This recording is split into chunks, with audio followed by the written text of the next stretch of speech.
everybody. I'm going to go over my version of the PowerPoint you guys saw in class today. This is the overview of the American Civil War. You should have taken some notes on this today with Mr. Martin. So let's just talk a little bit about the war. Again, you can see that this is a war that took place in the East in the first half of the war, up till July of 1863. Again, it's the war that generally started in South Carolina, and it's going to really cover the areas of Virginia, Maryland, Pennsylvania. So let's talk a little bit about this and see how we're doing.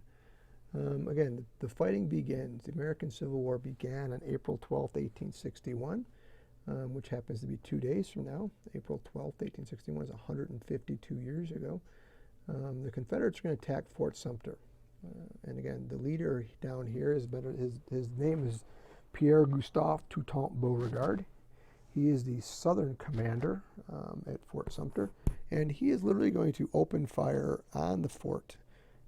And for 30 hours, a little over a day, they shell Fort Sumter, which happens to be located in Charleston Harbor, South Carolina, and they proceed to bombard this place. No one is killed. There are a few casualties, but nothing major. The Union side, never actually even fires back. It's just the Confederates bombard Fort Sumter for the better part of a day and a half. And General Anderson, or Major Anderson, I'm sorry, he's the Union commander at Fort Sumter.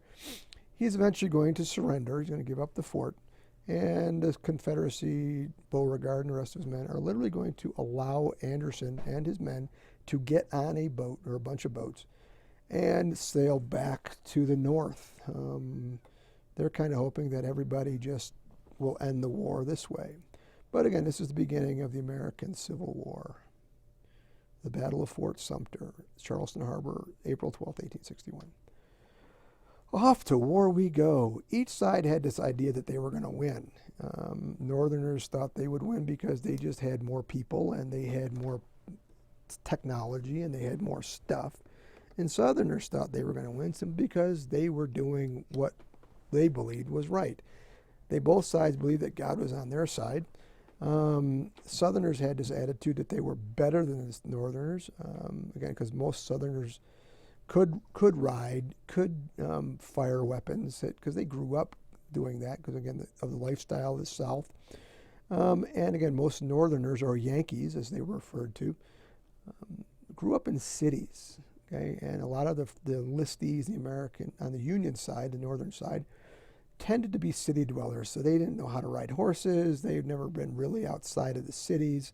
They never really knew how to fire weapons. So it was a really interesting situation when these two armies would eventually collide early in July of 1861. And again, both sides believed in God, and both sides believed that God was on their side. And again, they were all Christians, and there's a song given as Onward Christian Soldiers. That song gets played a lot during wars, and especially by our side. The first attempt, or first slogan beyond that, was "On to Richmond." That was a Union battle cry. They wanted to get this thing going because Fort Sumter took place in April, and the first real battle doesn't take place until July. And that's at a place called Manassas, Junction, Virginia. Now, one of the things you have to understand about the war is every battle is going to have two names. The Northern Army, or the Union side, is going to name the battle after the closest town. Okay, Southerners and the Confederacy is going to name the battle after the closest geographic feature. So it's, like it could be like this battle is the Northern version is the Battle of Manassas, or Manassas Junction. And the southern side of the Confederacy is going to call it the Battle of Bull Run, because if you see Bull Run Creek runs right through the middle of the battlefield. The Union commander is General Irvin McDowell. He is an absolutely horrible general. He just happened to be selected because he was one of the senior officers. The Southern commander was General Pierre Gustave Toutant Beauregard. We've talked about him. He was the guy who fired on Fort Sumter months before. And he's going to be the Southern commander. The problem with Beauregard, and again, he's a great leader, He is considered probably the third best general in the Southern Army, behind Robert E. Lee and Stonewall Jackson. But again, Lee is a staff officer for the president, and Jackson is still just a artillery officer. So he really has made his presence felt yet. So Beauregard is the #1 general in the South. Unfortunately for Beauregard, he's got a big mouth and a very stubborn attitude.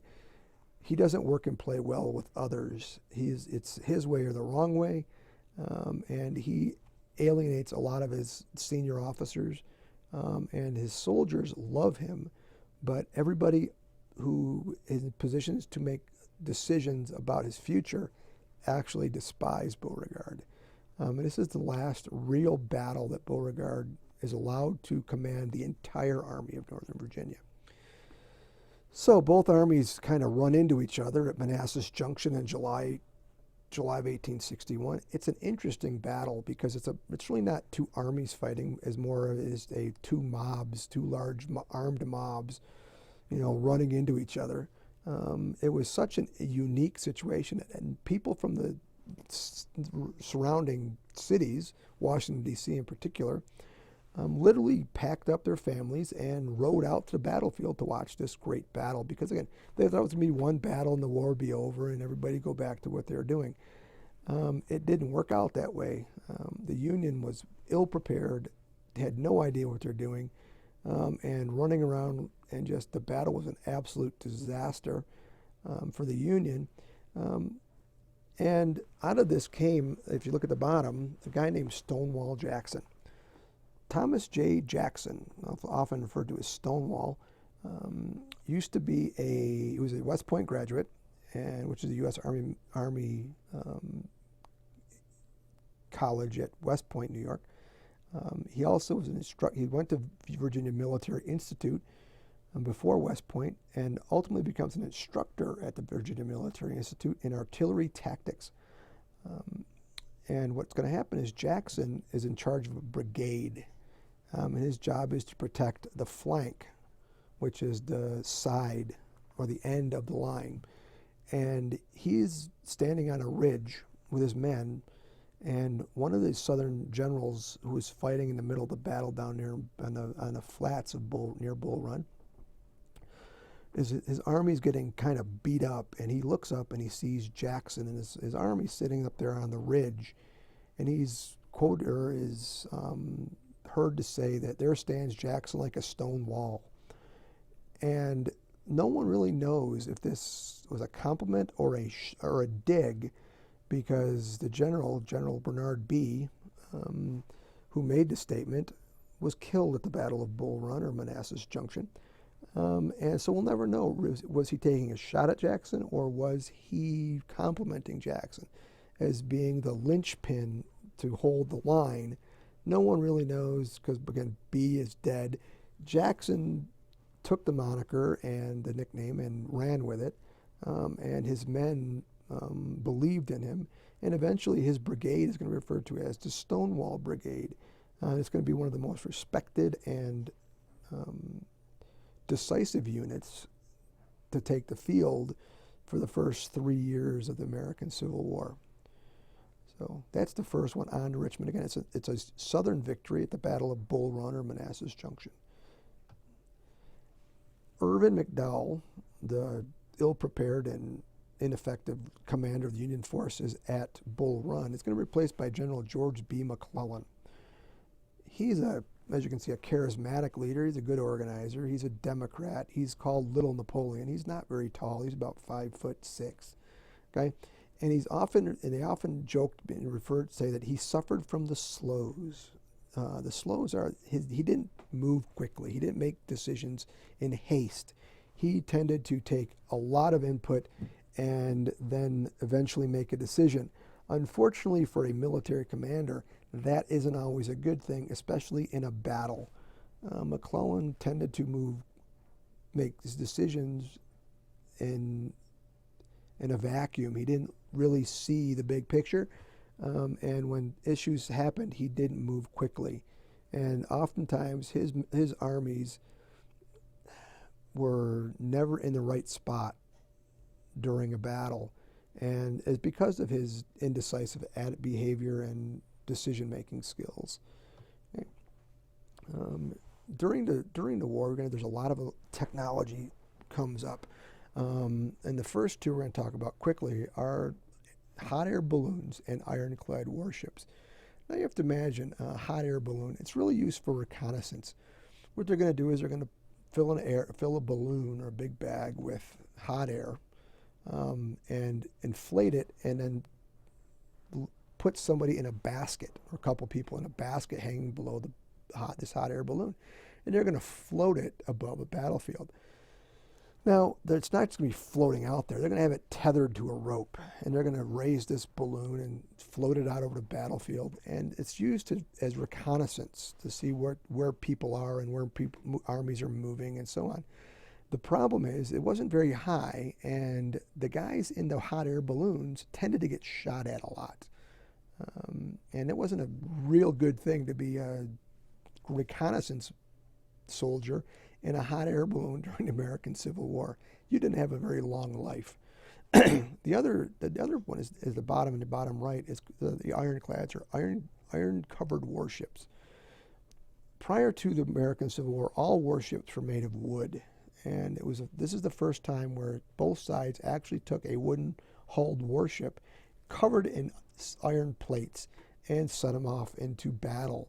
The one on the left, you look at the picture, one on the left is the CSS Merrimack, which is a Confederate States ship, Merrimack, okay? And the ship on the right is the USS Monitor. It looks like a cheese box on a raft.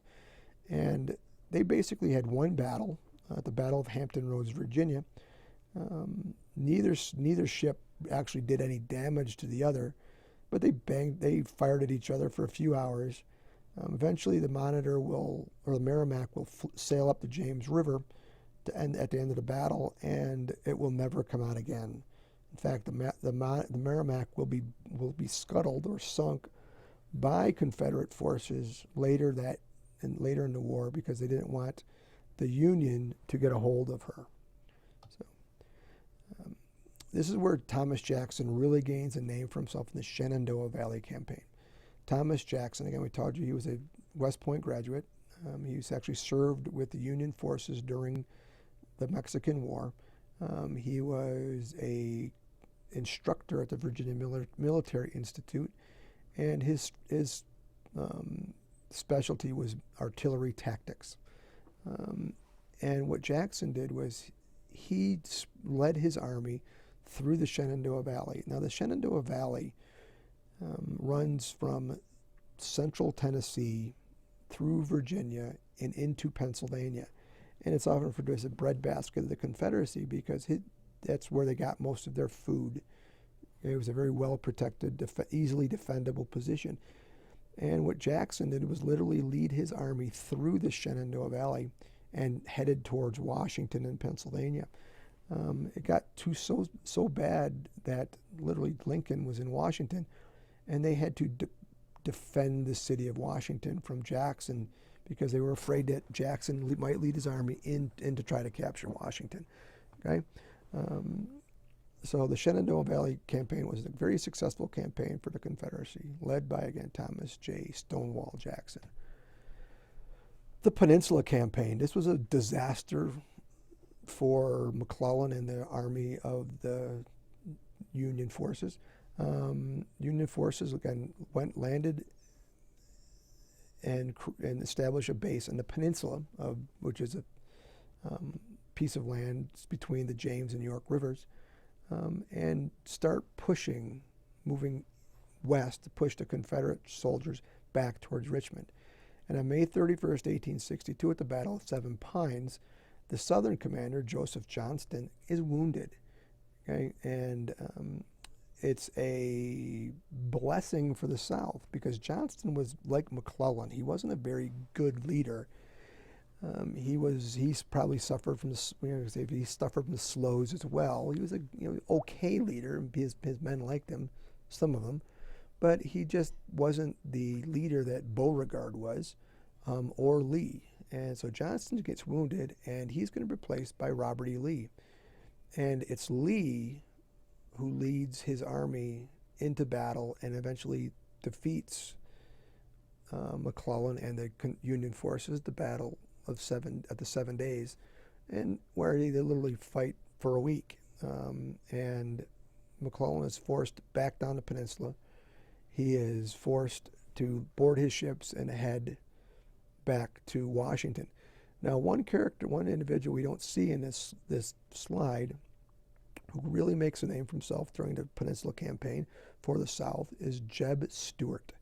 Now, he's a cavalry commander. He's a young guy. His actual name is James Ewell Brown Stuart. That's where we get named Jeb, J.E.B. James Ewell Brown. Okay, but Jeb Stuart is a cavalry officer, and he literally takes his cavalry and rides around the Union Army on the peninsula. So Lee knows exactly how big it is, where they are, and how they can defeat McClellan.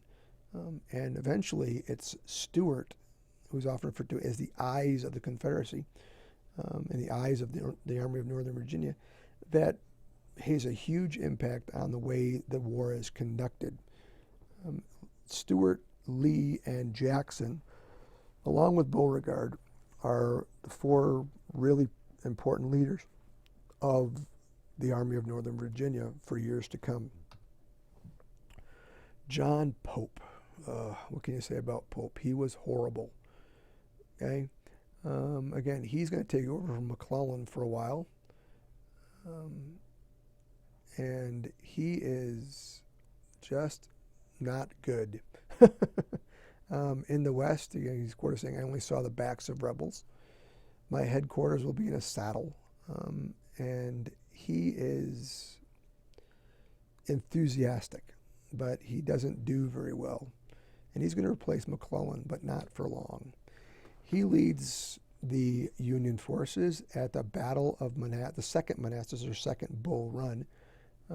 And he is such an inadequate leader that, again, you can see that Stonewall Jackson is actually going to capture his supply base. And, it's just an absolutely horrendous situation.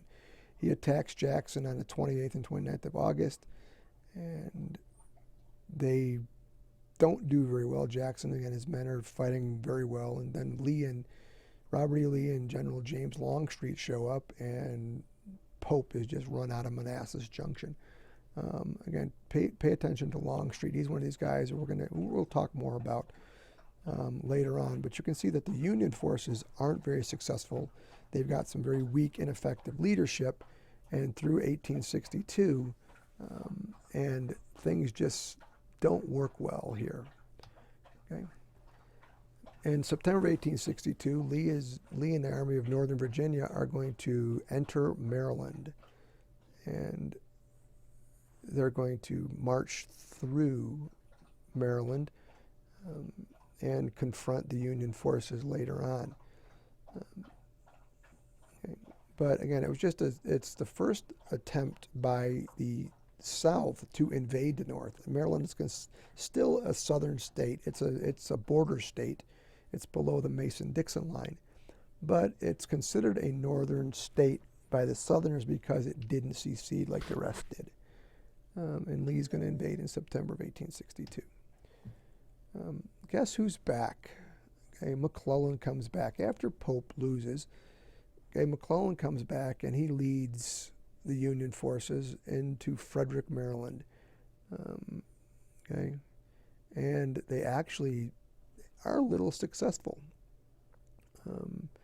And Lee is forced to leave Maryland, or leave most of Maryland, head to Sharpsburg, and moves his men there. And Jackson moves forward from Harper's Ferry and again, we're going to see a new battle pop up here. Okay, but again, McClellan is actually kind of being successful, but it doesn't last for long. Okay. The Battle of Antietam Creek. Okay, this is the bloodiest battle. It's also known as the Battle of Sharpsburg. Again, Northerners named it for the nearest town. Southerners named it after the closest geographic feature. often referred to as the Battle of Antietam Creek or the Battle of Sharpsburg. In the Battle of Antietam Creek and Sharpsburg in September of 1862, you can see that 35,000 Confederates and 85,000 Federals or Union soldiers faced off at this battle. And again, it's the single bloodiest day in American history. A total of 23,500 casualties, whether dead or wounded. You can see that if you look down, there's three phases of the battle: the Miller Farm, East and West Woods, the Cornfield and Dunker Church, and the Battle of Sunken Road or Bloody Lane, okay, and Burnside's Bridge. Okay, this is an absolutely horrible battle. The Battle of the Sunken Road, for example, or Bloody Lane, was literally just a killing ground for hundreds and thousands of men on both sides. But the Battle of Sharpsburg, again, is a Southern victory. But again, what we see here is the results of the Battle of Antietam or Sharpsburg. Lincoln is going to issue the Emancipation Proclamation. Okay, the Southerners, or the Confederacy, was hoping to get support from countries outside of this hemisphere. Didn't. McClellan is going to be replaced by General Ambrose Burnside. The war is going to leave Maryland and head back to Virginia. And again, it's the single bloodiest day of the war. And you can see, if you look at the pictures, that's the top picture. That's the Sunken Road. Okay, and the bottom picture is Lincoln there with McClellan at the battlefield after the battle is over, with McClellan trying to figure out, or trying to explain to Lincoln why he wasn't successful. Probably one of the dumbest battles of the war is the Battle of Fredericksburg.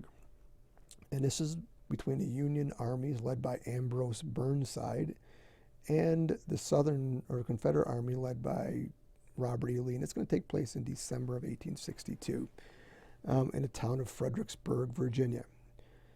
Burnside, by the way, the interesting thing about Burnside is if you know people who have were called sideburns, this comes literally from Burnside, because Burnside had this really cool mustache thing, and so the phrase sideburns on a man comes from the actual, General Ambrose Burnside.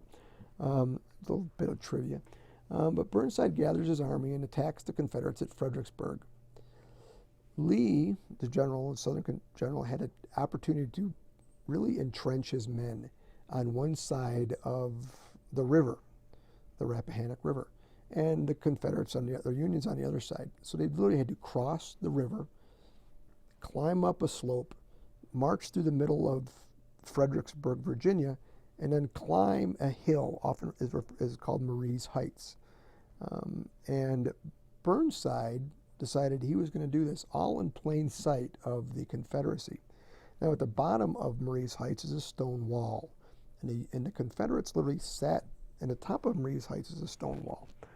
So what the Union had to do was they had to cross through Fredericksburg, go over the stone wall, then proceed up an open slope to try to get to the Confederacy, at the Confederate troops at the top. It didn't work very well. Okay, again, the Federals attack uphill over a large open field that was butchered. The Union loses 12,500 men and doesn't drive the Confederates anywhere. Burnside is going to try another desperate move, but again, it doesn't work. And he is going to be replaced after the Battle of Fredericksburg by Joseph Hooker. Okay? And Hooker is going to be the Union commander for the next phase of the war. And I'll give you a little piece of trivia about Hooker later. The Battle of Chancellorsville. This is an interesting battle because, again, I told you about I think I showed you a map of Chancellorsville, Virginia. Chancellorsville, Virginia is basically a crossroads between Fredericksburg, Virginia, and a set of woods often referred to as the Wilderness. But Joseph Hooker is a Union commander. Now, Hooker was well known for his companionship. Hooker had no problem of allowing women to follow along with his army. And the women who followed along were often referred to as hookers' girls. So when we talk about, prostitution or the ladies of the evening, the phrase hooker literally comes from this part of history. The women who followed the Union Army throughout the war, and specifically the one during the 1862, early 18th and 1863, and those followed the General Joseph Hooker. And let's get back to the Battle of Chancellorsville. Hooker is going to reorganize the army and gathers over 100,000 men. He's got a really large army, and he surprises Lee at Chancellorsville. Lee barely stops Hooker at the war, or at Chancellorsville, and both sides dig in and start to prepare for a battle. Jackson takes a majority of the Southern soldiers on a long march around the Union Army. Okay? And Jackson's literally going to lead his men across the front of the Union forces at Chancellorsville and to get himself in position. And Jackson's going to attack the Union at supper time. 2 federal corps are routed before dark, and Jackson is forced to retreat. Here's the bad part. During the battle, during that evening, Jackson goes out with his men, with his officers, to scout the Union lines. They're out there riding across, actually between the lines, between the Union side and the Confederate side. And his men are a little jumpy, and some men hear horses coming at a quick gallop, and they start shooting. And literally Jackson is shot by his own men. And he goes down, they take him back to his headquarters where they have to amputate his arm.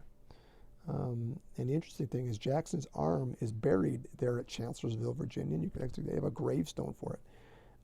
But unfortunately for Lee and the Army of Northern Virginia, complications set in after this, and Jackson is going to die about a week later. And this is a huge loss for the Confederacy because, and Lee is quoted as saying that Jackson lost his right arm, I've lost my left. Because Jackson literally was his eyes, his ears, his best battle commander. And when Jackson dies, Lee has a hard time replacing him. He does replace him eventually with James Longstreet, but it's not the same. Because again, the Jackson's men believed in Jackson. And the Confederates continue to battle. They eventually defeat Hooker. And again, both armies are going to suffer about 24,000 casualties total. But again, the best thing about this thing is, again, during the battle, a cannonball is going to strike the Hooker's command post, which is a large plantation home, and a piece of rock falls and hits Hooker in the head and knocks him out. And which the Union thought was great because he was doing such a horrible job. But it didn't incapacitate him. So literally Hooker, with his head bandaged and kind of with a concussion, wouldn't relinquish command of the battle, and which ultimately led to the Union defeat and the Confederacy moving again towards the north. So the Battle of Chancellorsville is a very unique battle in which, again, Lee, even though he's outnumbered and in a bad position, through his leadership and the leadership of his generals and the ineptness of the Union officers, literally snatched victory from the jaws of defeat, and Hooker and his men snatched defeat from the jaws of victory. So Lee and his next plan is to invade the north, and they're going to go to Pennsylvania. And this is often referred to as the high watermark of the American Civil War, because this is where the farthest advance of Southerners during the war, and it happened in June of 1863 and July of 1863. In June of 1863, the Confederates marched north through Maryland and into Pennsylvania. Lee wants to relieve the pressure on Virginia. Again, he wants to get the war out of the South and take it to the north. He needs food and supplies, and he knows that Pennsylvania is loaded with food and supplies, especially shoes. And that's why they're going to head to Gettysburg, because Gettysburg has this huge amount of shoe factories and warehouses. And again, there's all these roads literally converge into Gettysburg.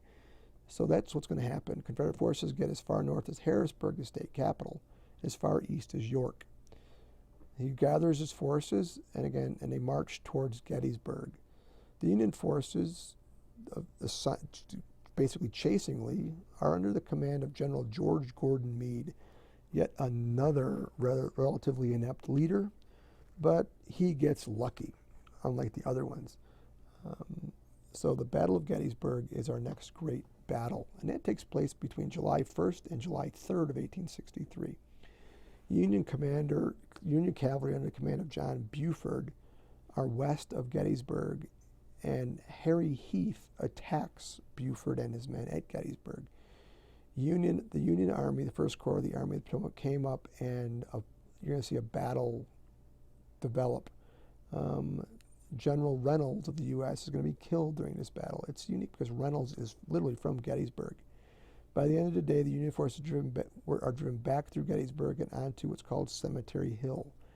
The interesting thing about the Battle of Gettysburg is that while it's fought in Pennsylvania, the northern forces are literally coming up from the south, where Lee and his men are coming entering Gettysburg from the north. They literally switched around.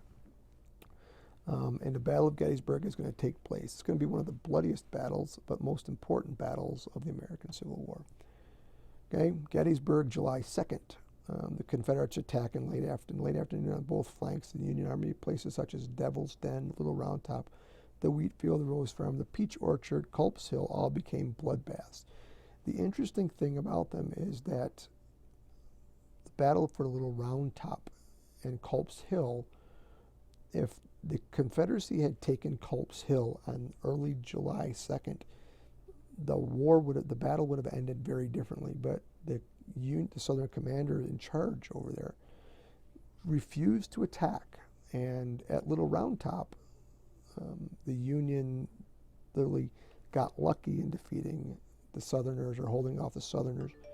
And by the dark, the Union lines had held, and over 15,000 men had been shot down. So by the evening of July 2nd, 1863, both sides had pretty much stabilized along what's called a fishhook design during the war. And again, it was a very unique situation. Okay. July 3rd, 1863, Robert E. Lee orders a charge to break the Union center, which was basically he is going to send some of his best troops, led by General George Pickett, to march across 2 miles of open field to try to break through the Union lines and on top of Cemetery Ridge. And it's not a good thing. Pickett's Charge was an absolute disaster. His men were just devastated. And General Winfield Scott Hancock, who was the Union commander at the center point of the war, of this battle on Cemetery Ridge, and George Pickett were actually West Point classmates and very good friends. And so Pickett was actually attacking one of his best friends. And Winfield Scott Hancock is a very unique individual. But he's going to suffer an injury during this battle. But Pickett's Charge was devastating for Pickett and the Southern Army. Pickett blamed Lee for ordering the slaughter of his men, and the Southern forces never really regained the prestige they had after Gettysburg. This is, again, it's often referred to as a high water mark of the Confederacy because that's the farthest north they ever got during this war. And it was a battle. Pickett's Charge was ultimately the decisive part of the battle that ended. And after this, the Southerners are going to head back to Virginia and never enter the North again. Okay. Results of Gettysburg: 52,000 casualties in 3 days. The Confederate raid was stopped, and the rebels driven back into Virginia. Confederates captured enough food to feed their army for 4 or 5 more months. This battle, combined with Union victory at Vicksburg on the Mississippi, turns the tide of the war in favor of the Union, which was ultimately going to happen anyway, simply because the Union had more men, more of everything, and the Southerners just could not continue to lose men at the rate they were losing them. Okay. Well, that's the end of that. And again, thanks for paying attention, and hope I kind of cleared stuff up for you. Again, watch this. Hope you enjoyed it. If you have any questions, again, send me an email on Edmodo, and we can really do a lot better. Okay? And let me see if I can draw your little box here.